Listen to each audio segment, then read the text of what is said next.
Hi everyone, I'm Irina Bakley. I'm a relationship therapist in the states of Virginia and North Carolina, and I work with couples and individuals who are looking to uplevel their life, their marriage, their relationships. They want to feel happier, better in their skin, more confident, more competent when it comes to relationships and communication skills, and just feel better, feel more fulfilled with life.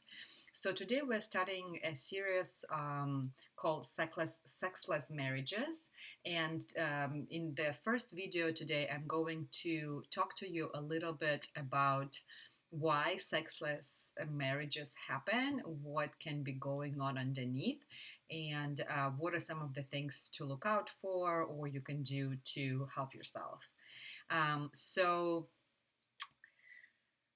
if you find yourself in a sexless marriage, or a marriage where there is very little to no sex happening, you are not alone. As a couples therapist, as a marriage counselor, I see this issue happening a lot.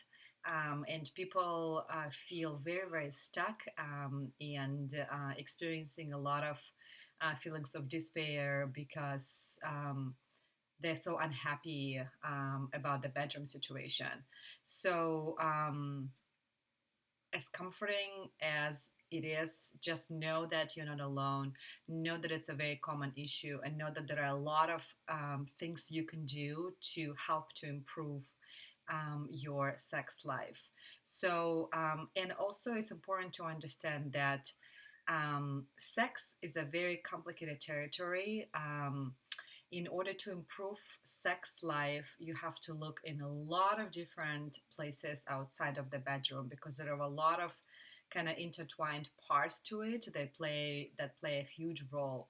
So, for example, your natural sex drive plays a huge role here, right? If one partner has a high libido and another partner kind of doesn't really need to have sex, wants to have sex, doesn't really have the desire, the longing, right? Their nervous system, their kind of physiological body works different.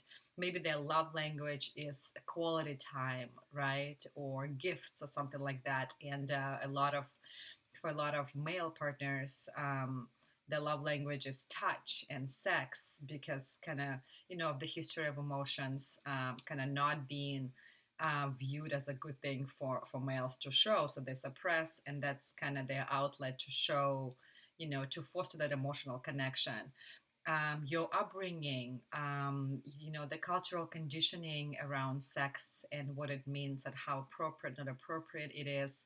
Um, the trauma history you might have had in your life, the stress levels that you as a couple are dealing with. So whether you have little children, whether you have high demanding jobs, whether you have full-time jobs, um, it's very, very rare for people to be feeling completely satisfied, with their life and their life, kind of sex life in the bedroom, when they have little kids, when they're running on empty, when they are kind of in the throes of life and all the time, and there is no time for anything. And so when there is no time for conversation, for connection, for emotional intimacy, it's very hard for female partners, especially. I'm generalizing here, but I'm kind of zooming out here to see, to share what I see in my practice, and I know what my other therapist colleagues see in their practice. For female partners, you have to have kind of this um, pre-work, so to speak, right? Happening before jumping kind of into the penis to vagina kind of act.